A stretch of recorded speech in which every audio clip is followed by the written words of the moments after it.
All right, so I know that some of you may have used Nearpod before in other classes. I know that most of us haven't. We haven't used it in this classroom yet before.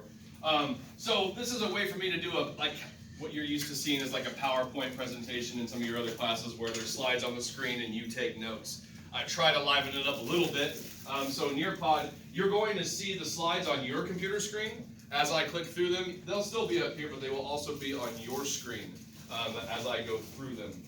Should I go too fast and you don't have all of the information that I gave you on that slide, I will put this link on Google Classroom and you can access this presentation at a later time to pick up where I may have gone too fast. Okay, so don't freak out. If I go too fast for you, you will still have access to this information.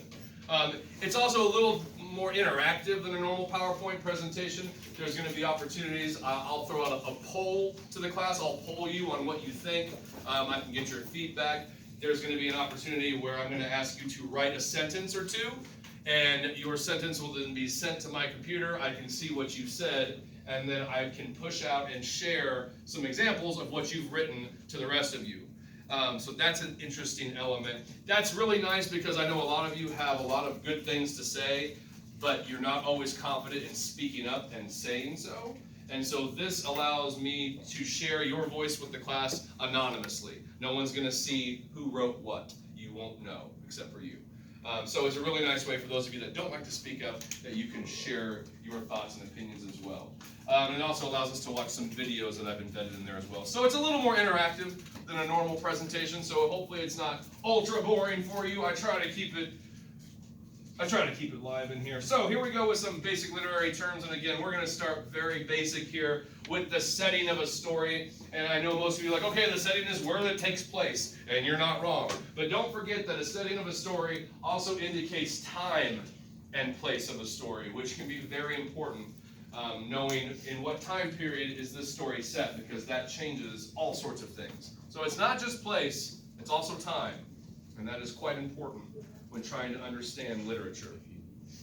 So setting is defined as the time and place of the story.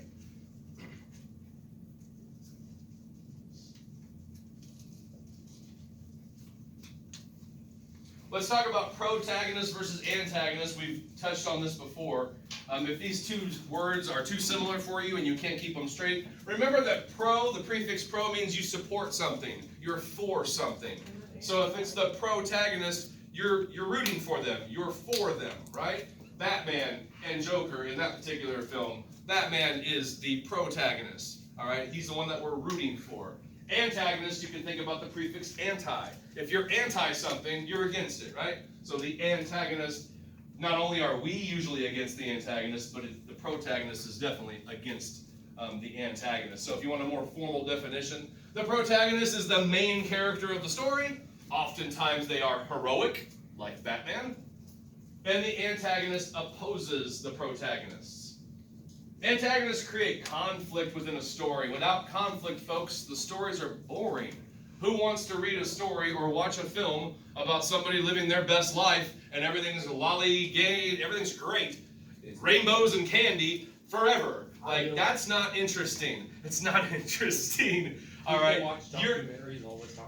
Yeah, fictional movies, at least fictional literature, fictional movies. There's nothing out there that doesn't have conflict, and there is no conflict without an antagonist. We need something there to create an obstacle, to create conflict. Otherwise, it's not interesting. We need to see a protagonist struggle. Then there's the climax, and then there's resolution. It's the basic Hollywood formula, if you will. So, protagonist, main character, they are the good guy. Antagonist, bad guy. Okay? Once again, if you don't get all of the information on each slide, you will have time to look at this on Google Classroom. All right, I'm going to give you a poll there. You've got a poll on your screen, and I'm going to ask you who or what was the primary, the main antagonist in the story Life of Pi. Remember, antagonist doesn't always have to be a person. Antagonist is what creates conflict in the story, what opposes the protagonist. So primarily, what was opposing Pi in that story? What was his main antagonist?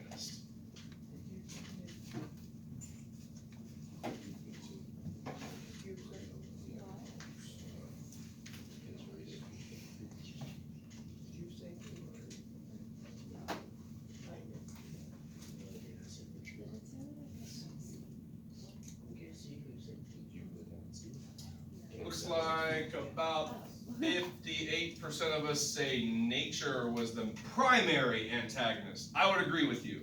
All right, it doesn't always have to be a physical being. Mother Nature really went against Pi out there at sea. So I would agree that the primary antagonist in the novel Life of Pi was in fact nature. Let's talk about perspective. This is the way a reader views characters and events within a text. And I'm going to talk a little bit more about what the heck does that mean. But the perspectives tend to give people problems sometimes, so I hopefully can define this a little better for you. But this is the way a reader views characters and events within a text, and there's basically three primary ways that we can read something from a certain perspective.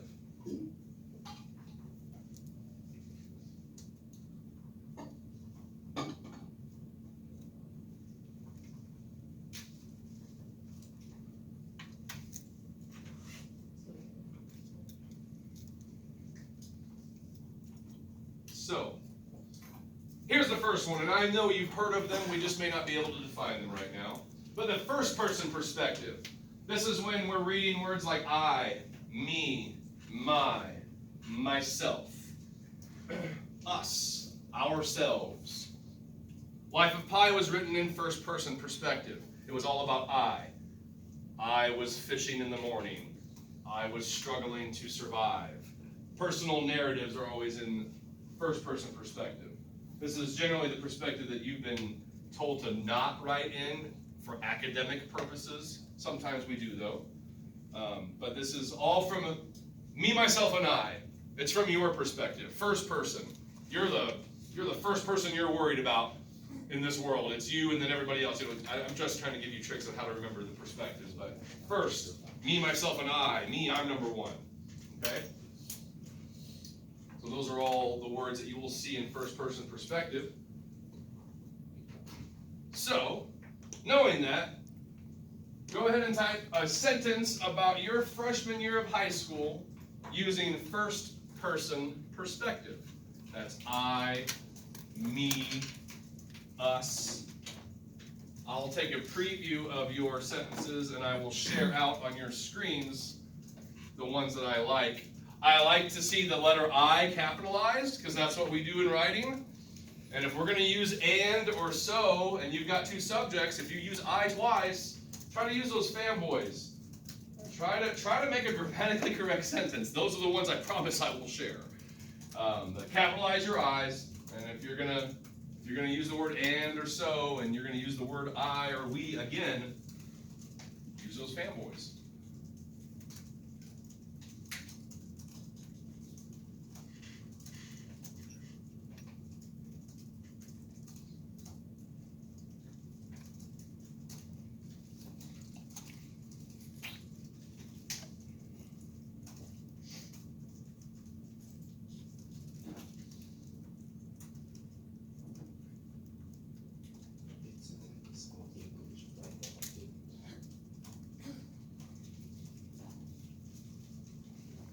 First person perspective. I, me, my, we, us.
All right, I'm going to share some of the sentences that you have wrote here.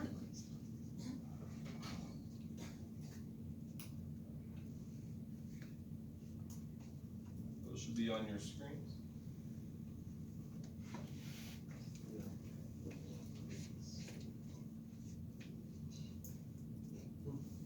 Sounds like freshman year wasn't too good.